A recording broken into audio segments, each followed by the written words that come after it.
Hello students, welcome to the second part of this chapter. Okay, now we discuss the equation of motion by graphical method.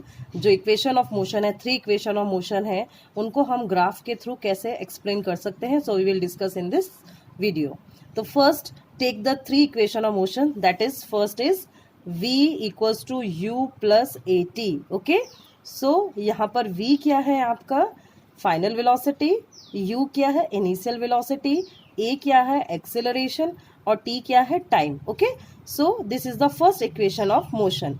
Second is s equals to ut plus half at square. तो ये second equation है.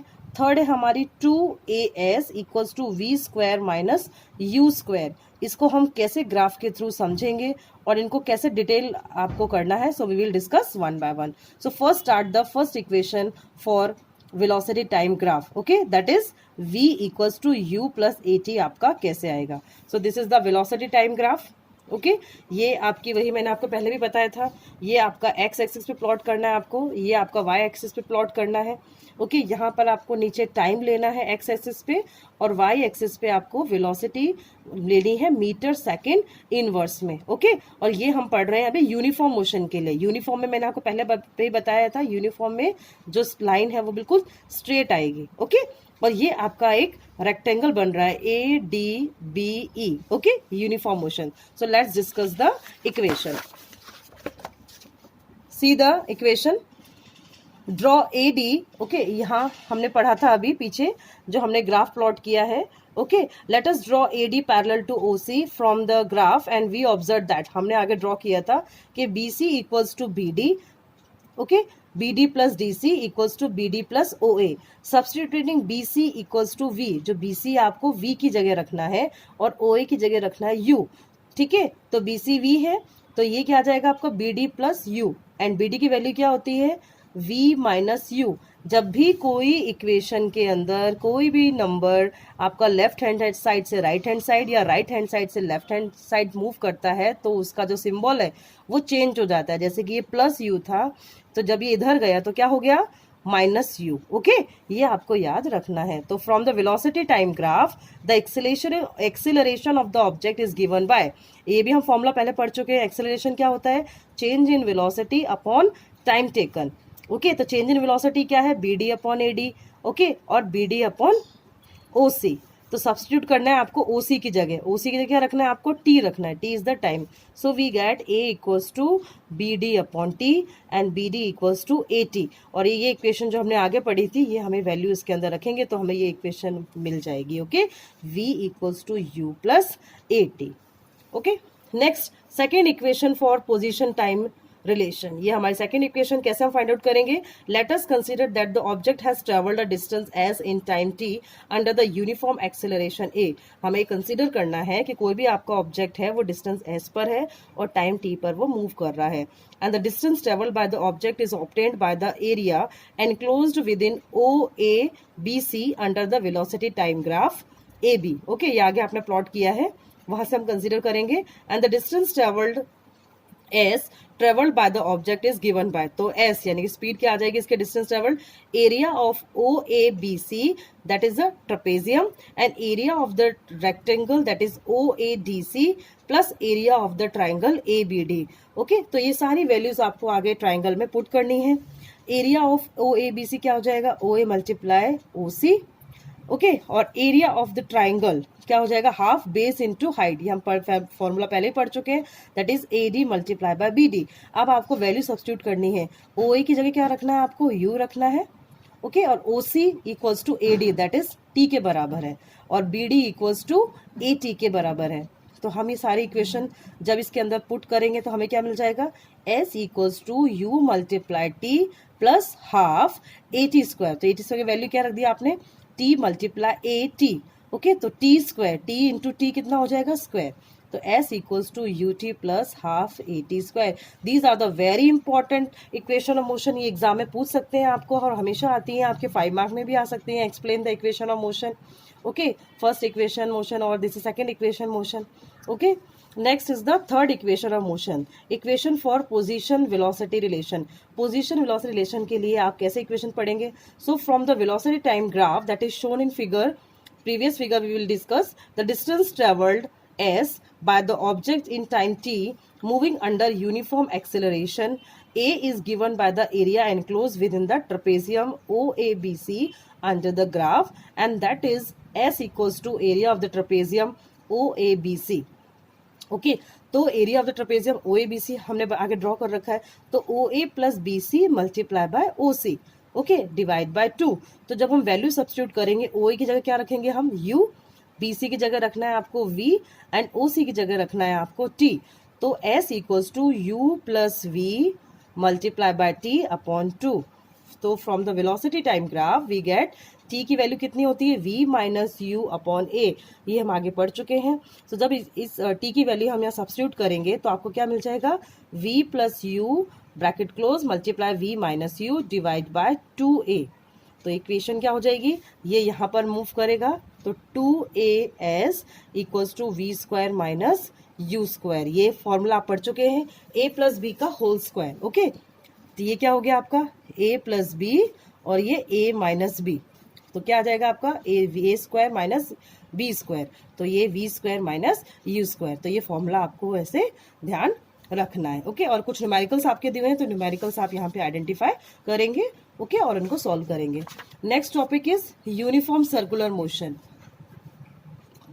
When the velocity of an object changes, we say that the object is accelerating. जब किसी भी object की velocity change होती है, so we can say कि जो ऑब्जेक्ट है वो भी एक्सेलरेट होता है. And the change in the velocity could be due to the change in its magnitude or the direction of the motion or both. तो जब भी किसी भी वेलोसिटी चेंज होता है तो उसके अंदर उसका मैग्नीट्यूड भी चेंज होता है और डायरेक्शन भी चेंज होता है. Can you think of an example when an object does not change its magnitude of velocity but only its direction of motion?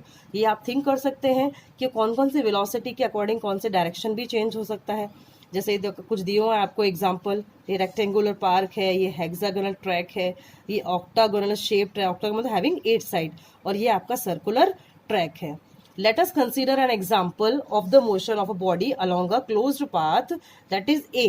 अगर हम क्लोज पाथ A की बात करें, of an athlete along a rectangular track A, ये रहा A, B, C, D. Let us assume that the athlete runs at a uniform speed on the straight path, that is AB, BC, CD and DA of the track. In order to keep himself on track, he quickly changes his speed at the corner.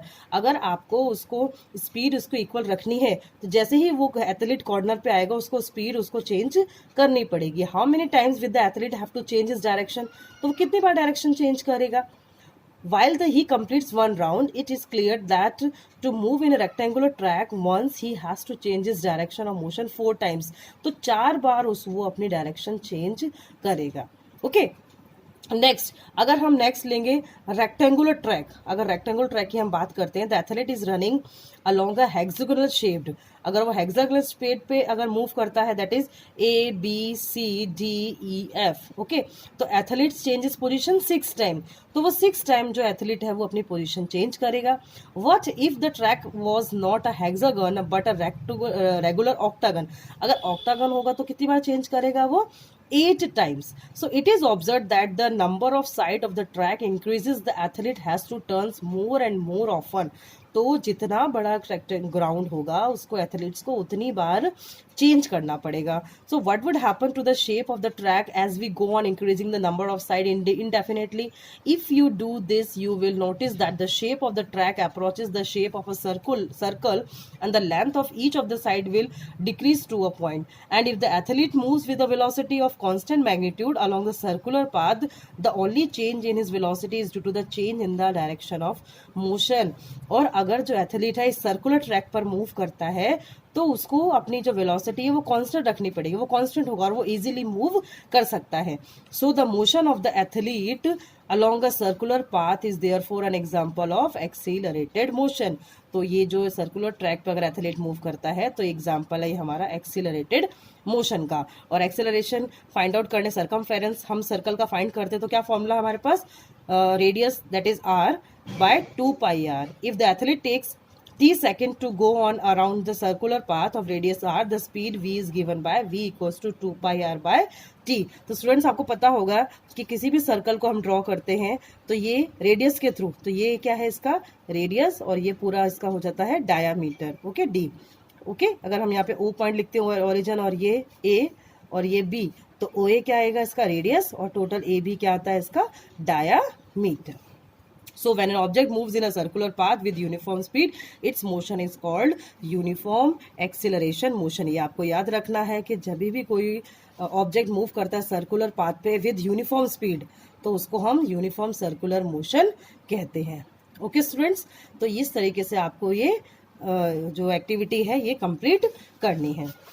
Next आपने ये game खेला होगा जब हम छोटे होंगे, ठीक है। देखिए, take a piece of thread and tie a small piece of stone at one of its end, move the stone to describe a circular path with constant speed by holding the thread at the other end shown in the figure. A stone describing a circular path with a velocity of constant magnitude.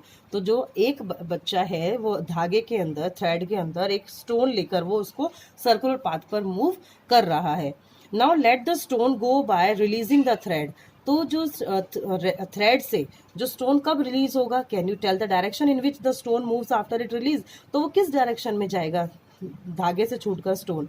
Bye repeating the activity for a few time and releasing the stone at different position of the circular path, check whether the direction in which the stone moves remain the same और not. तो ये आपको check करना है क्या वो same रहेगा या नहीं रहेगा। Okay, so if you carefully note, अगर आप केयरफुली उसको नोट करते हैं, on being released the stone moves along a straight line tangential to the circular path. Okay, tangential आपको समझ में आ गया। सर्कल के पास अगर हम कोई भी लाइन ड्रॉ करते हैं उसको हम टेंजेंट लाइन कहते हैं। And this is because once the stone is release it continues to move along the direction it has been moving at that instant. यानी कि वो किस टाइम पे रिलीज करेगा। Okay, and this shows that the direction of motion change at every point. इसीलिए उसकी जो direction है हर पॉइंट पर चेंज होगी। And when the stone was moving along the circular path, जब वो स्टोन किसी भी सर्कुलर पाथ में मूव करता है तो उसकी जो डायरेक्शन है वो हमेशा चेंज होती रहती है। When an athlete throw a hammer, अगर कोई एथलीट है वो हैमर को थ्रो करता है, और a discus in a sports meet, आपने देखा होगा डिस्कस थ्रो भी हम गेम खेलते हैं। ही और शी होल्ड्स द हैमर और द डिस्कस इन हिज और her hand and gives it a circular motion bye rotating his और हर ओन बॉडी। तो वो उसकी बॉडी के पास में रखकर उस सर्कुलर डिस्क को मूव करता है यानी कि फेंकता है। एंड वंस रिलीज, और जब उसको रिलीज करती है, in the desired direction the hammer और discus moves in the direction in which it was moving at the time it was release. यानी कि जिस टाइम पर वो रिलीज करता है ओके, तब उसकी डायरेक्शन वो चेंज हो जाती है। And just like the piece of stone in the activity describe above, there are many more familiar example of the object moving under the uniform circular motion. तो बहुत सारे एग्जांपल है हम जिससे हम समझ सकते हैं कि यूनिफॉर्म सर्कुलर मोशन कहाँ का यूज होता है। सच एज कौन कौन से है कि motion of the moon and the earth, a satellite in a circular orbit around the earth, a cyclist on a circular track at constant speed, and so on. Okay, so like that you have to learn these example. Okay children, तो ये chapter आपको समझ में आ गया होगा। इसमें आपको equation of motion बहुत अच्छी तरीके से डिस्कस करनी है, आपको लर्न करनी है। Okay students, and repeat this chapter, revise the chapter one by one so you can learn more about this chapter. Thank you students.